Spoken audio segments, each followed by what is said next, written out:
이 식물은 저희 집에서 키우는 벵갈 고무나무입니다.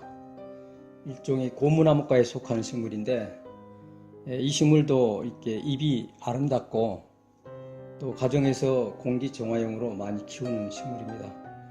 이 식물은 꺾꽂이해서도 아주 번식이 잘 되고 하기 때문에 그렇게 키우는데 어려움은 없는데 물주기라든지 이런 부분에서 많이 실패하는 분들이 있습니다. 그래서 그걸 내용을 잠깐 보시면, 벵갈 고무나무는 언제든지 잎이나 순을 따서 꺾꽂이를 해도 바로 잘 삽니다. 이 식물은 저희 집에서 4년째 됐는데, 처음에 잎줄기 조그만 순을 하나 꼽아놨던 것이 이렇게 커서 지금 현재는 아주 상당한 높이의 수영까지 자라서 이렇게 됐습니다. 벵갈 고무나무는 그렇게 물을 아주 좋아하지는 않습니다. 그래서 다른 식물들보다 물을 조금 이렇게 자주 주시면 나무가 좀 상할 염려가 있습니다. 그래서 물주기는 어느 식물이든지 똑같지만 항상 수분의 상태를 보고 화분의 놓는 위치에 따라서 일조량에 따라서 상태로 물을 주는 것이 좋습니다. 물 주는 방법은 며칠에 한 번씩 준다 이런 방식보다는 화분의 분토를 파보고, 그리고 건조해졌을 때 충분하게 준다.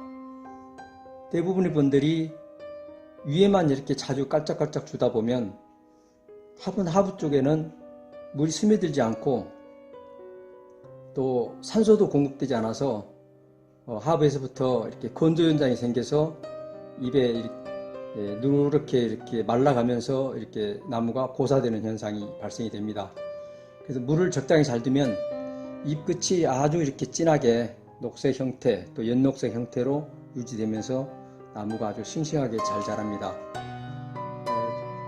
벵갈 고무나무는 햇빛을 많이 받으면 잎이 연녹색으로 생기면서 두 가지 형태의 모형이 나지만, 한 가지 형태로 유지되는 것은 일조량을 직사광으로 받지 못한 경우에 이렇게 됩니다. 저희 집도 실내에다, 창가에다 놔서 햇빛은 많이 들어오는데 직사광선이 부족하기 때문에 약간 엽록기가 있지만 아직은 이렇게 구분이 뚜렷하게 안 되는 그런 형태로 녹빛만을 나타내고 있는데, 실내 공기 정화용으로도 아주 각광을 받고 키우기가 쉽습니다.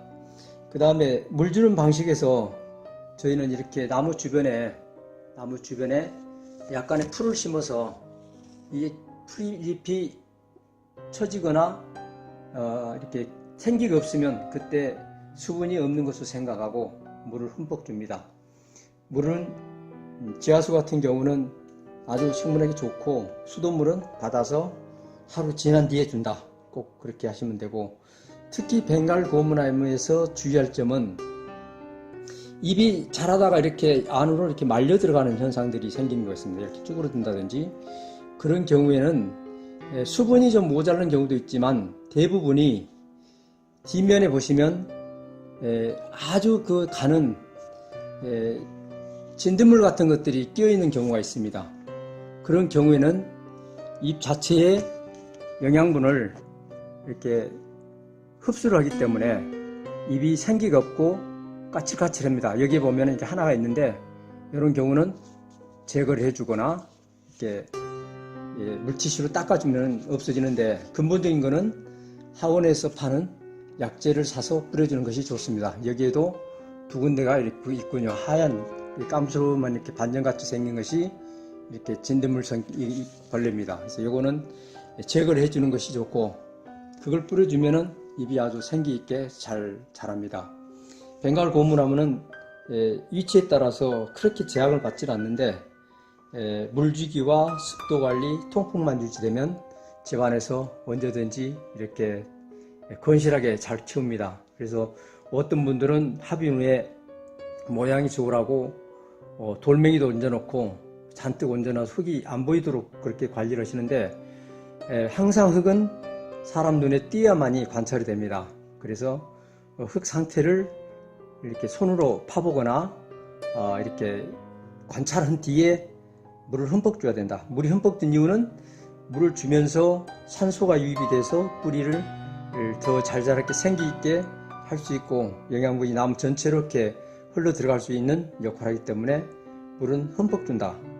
위에만 조금 주다 보면 나무가 생기가 없고 노랗게 됩니다. 그래서 수분이 많으면 이 잎도 마찬가지로 끝이 갈색으로 변하고 수분이 적으면 누렇게 되면서 나무가 시들해집니다. 그래서 끝 모양이 갈색으로 된 거는 과습, 또 누렇게 누르스름하게 되면서 노래지는 거는 수분 부족, 이걸만 구분하시고 물 줄 때는 반드시 나무 흙을 파보고 수분 상태를 확인한 뒤에 물을 주는 방식으로 하시는 것이 가장 안전하고 또 식물학에 적합하다. 그리고 겨울철 같은 경우 환기를 시킬 때는 창문을 갑자기 열어놓고 오래 놔두면 식물이 동해가 생깁니다. 그래서 간접적으로 옆문을 조금 열어서 서서히 공기가 정화될 수 있도록 환기를 시킬 수 있도록 하시면 큰 문제 없이 잘 키울 수 있습니다.